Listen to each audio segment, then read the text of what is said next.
Hello, my most amazing artists. Have you ever looked at your crayons and just felt kind of sad? Like, maybe they're all broken, maybe they're all flat. They don't have sharp, pointy tips on them anymore. They're boring. You only have that 24 box. Mom and Dad won't buy you the really expensive, big, giant 64 box. And you just think, I should throw these things away. Well, before you do that, watch some of the videos I'm putting out and see if you can transform your crayons into something magical. Today we are going to be looking at the colors of your crayons, because a lot of times when you read the label and it says something like Bluetiful, I don't know what that means. That doesn't tell me anything. Or maybe even yellow orange. That's a little bit better than Bluetiful. At least I can kind of imagine what yellow orange would be. Well, we're going to make a color chart today so that you know exactly what colors you have and what they do. Let's go. All right, artists, before we get started today, I wanted to do a little bit of training on sharpening your crayons. So I have a pretty sad looking box of crayons here. I usually get the 24 packs because they are the cheapest and easiest to find, and that's what we have at our buildings. Now, sometimes your crayons, they're gonna get pretty flat and they're harder to draw with when they're flat. I got a couple here that need sharpening. Let's see, I don't know if you can see these. This one broke and I ended up peeling it, but it was still really hard to draw with because this was so flat. And this is kind of a normal, you know, when you get the tip all worn down and you just have a hard time coloring with them. I don't want you to throw your crayons away. I want you to continue using them. So I have a variety of sharpeners here. Let's talk about these. This is a really cheap little sharpener, and I thought it would work. It has what I need. It's open here so the wax doesn't get bunched up inside here and get clogged.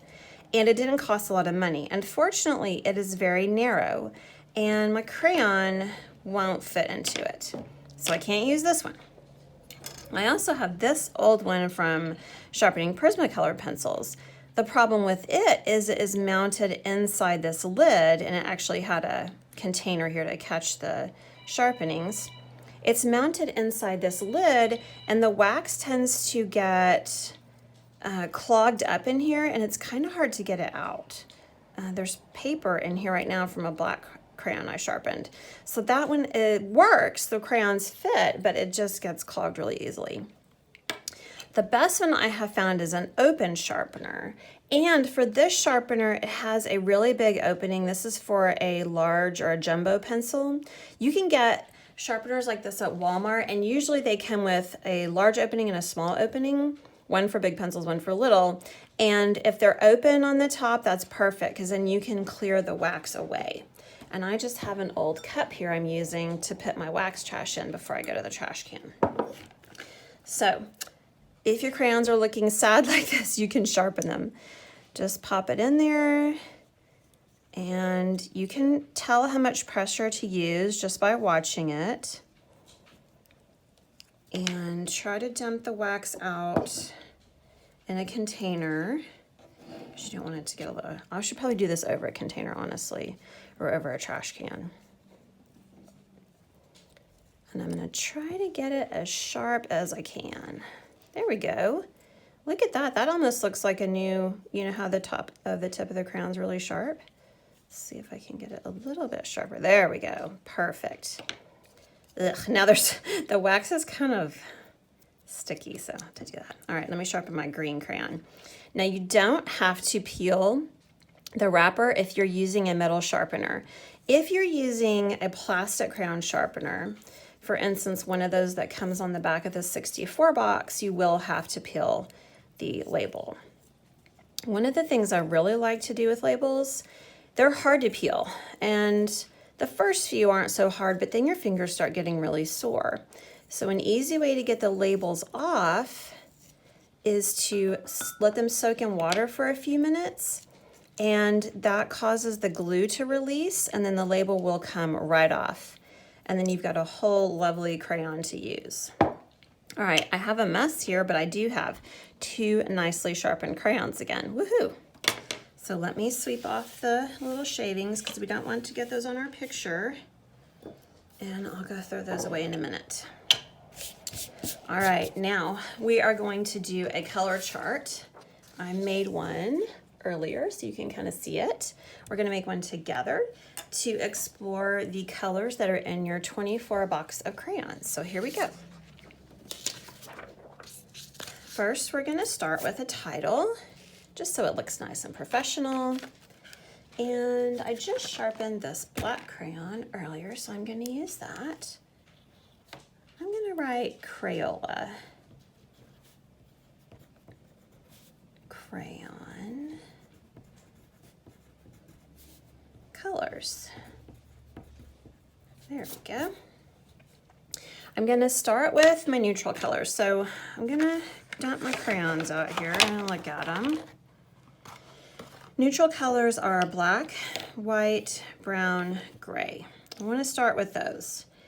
And I'm going to kind of separate these into color families, just so I know what I have. And oops, I got a little bit of crayon on there, but that's okay. So we'll start with black first. And what I'm going to do is I'm going to press really hard at the bottom of a rectangle and then really lightly at the top, to make a rectangle where half of it is light and half of it shows how dark the crayon can go. This is how dark it can go, that's how light it can go. Then with a pencil, where'd my pencil go?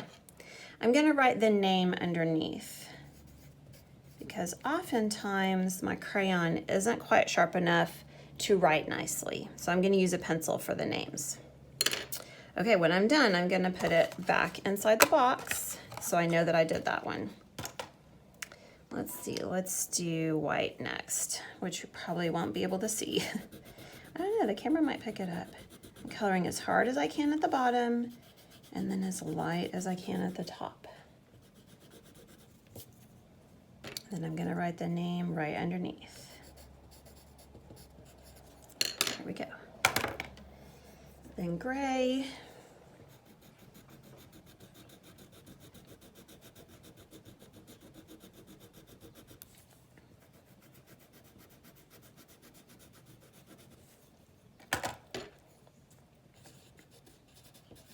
And brown. My brown lost its wrapper. I don't know what happened to it.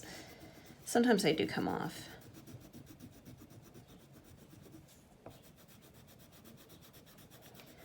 What this color chart is really useful for is some of the blues that look exactly alike, and it's really hard to tell until you actually start coloring with them. So a lot of times I'll keep a scrap piece of paper and color on that before I color on my paper that I'm using for my project, just so I don't mess up my project. All right, next I'm gonna get some purples. So you've got violet, AKA purple. And then this one broke, it is blue violet. And there's a red violet, but I think I'm gonna keep it with my pinks because it's pretty pink. So I'm gonna move down and do my purples and blues here. So I'm gonna start with violet. And I'm pushing as hard as I can without breaking the crayon, because obviously that does happen. Okay. And then I better write that one down, huh? And this one is the blue violet. And you'll see, I mean, they look almost exactly the same, but when I put it down, you'll notice the difference. So this is a good way, using this color chart, to know what colors are, because they look so similar next to each other until you start actually coloring with them.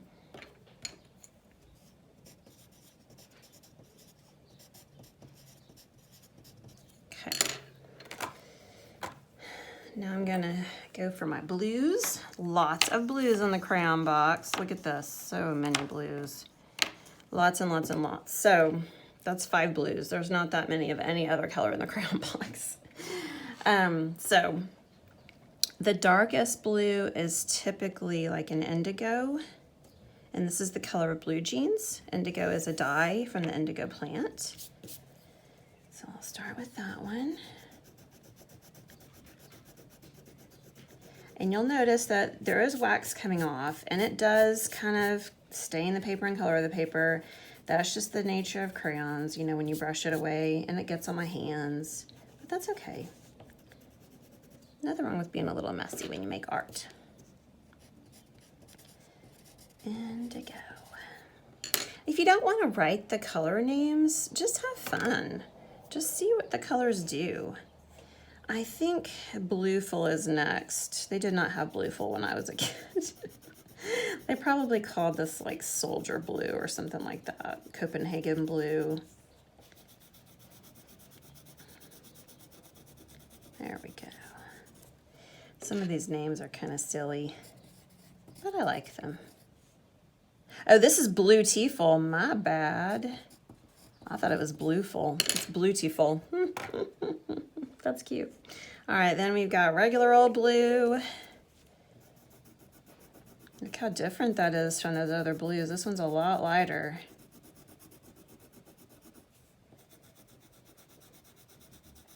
That really light coloring part might make a good sky. Then we've got Cerulean, which again looks dark. I mean, the crayon looks dark, but you're gonna see it is not dark. It's even lighter than blue. What? That's why I think making a color chart is such a good idea. I usually do this with all my colored supplies, my paint, my colored pencils. It's kind of fun. If I can't think of any art to do, but I really am itching to do some art, and this is pronounced cerulean, I will oftentimes just make a color chart. That kind of helps me do art even if I am having a creative block, or if I can't think of what to draw, or if I'm just not feeling like thinking really hard or doing any really hard projects. This one is my favorite in the whole box. This is blue-green, my favorite color right here. Very oceany. Okay, we've done all the blues, now the greens, and there aren't that many. There's two. I wish there were more greens. Green is a really fun color. All right, we're gonna start with just regular old green here, friends. Dark. And if you have a picture where you have different things that are green, like an outside picture, you can, you know, color very lightly for one color, color very dark for another green. That helps kind of get more from the simple amount of crayons you might have. Then I've got yellow green, which is green with yellow. Some of these are, it's very obvious, you know, what color they are. For instance, blue violet is blue with violet. Blue green is blue with green, you know. Okay, let's see. Yellow, green. All right, now I'm moving on to the yellows. Now I have green yellow. I put that with the yellows because there's no other yellows, and it is very much more yellow than it is green. Let's take a look. So there it is, as dark as I can color without breaking. Here it is as light as I can color and still see it. So the difference between green yellow and yellow green, this is green with yellow, this is yellow with green. So this is more green with a little bit of yellow. This is more yellow with a little bit of green. And let's go on with yellow. Such a happy color. Got a lot of yellow in my kitchen. Bright and sunny. Today is bright and sunny, and I'm so glad. Yellow, there we go. All right, let's go in with our oranges. There's several oranges and reds, so I'm gonna kind of, let's see, I'm gonna separate the pinks out and the oranges and the reds. So we'll start with the oranges. I've got yellow, orange, and orange. So I'm gonna do yellow, orange first. First as hard as I can, push without breaking, then as light.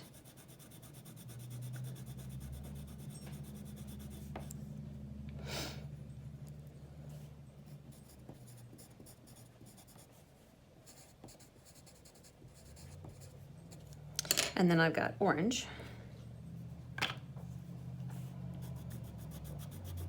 And if you get little specks of things in your colors, don't worry about it, just keep going. That's the nature of crayons as well. Oh, that was my dog Abby, for some reason running into the table. What are you doing, girl? Come here. Come here, what you doing? You being a good girl? Maybe. I don't know if you can see her nose. Probably not. I'll have to show her to you in a minute. She's right by me. She's got her head right underneath my arm. Okay, she's moved now. That's good, because I don't want her to bump my arm. She's probably wondering what I'm doing, talking to myself. Okay, let's move on to the reds. Ooh, so I've got scarlet, red, orange, and red. So we'll start with red, orange. And my mat has some cuts in it, so it's kind of making those little weird lines. That's okay.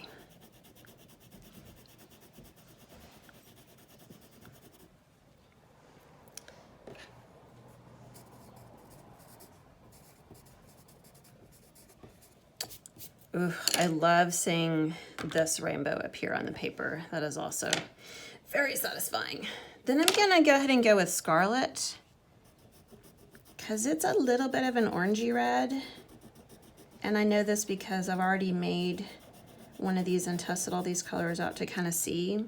You don't have to make a whole color chart first to make a color chart. You can just color on a little scrap of paper to kind of see what color they're gonna be. Okay, and I'm gonna go down for red. It's gonna be down here at the bottom. Can we still see? Okay. There we go. Gotta leave room to write. I got a little carried away, you guys. Red was my favorite color as a child.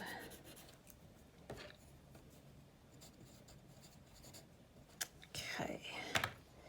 Then I'm gonna move on to my pinks and my apricot. So I think I'll probably do red violet next, and then violet red, which is a way to segue red into the purple. So kind of start this rainbow all over again.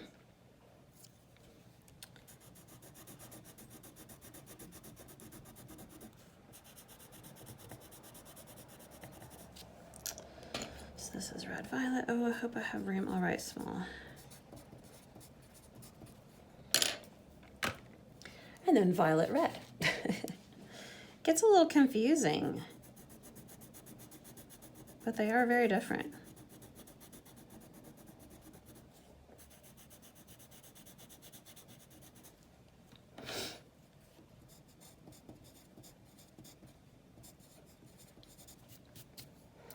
A lot of these colors go right along with the color wheel too. Okay, now I'm gonna do my carnation pink. I don't know why it's not just called pink. Gotta give it a really long name. That's hard to spell. It might not fit on my paper. Carnation pink.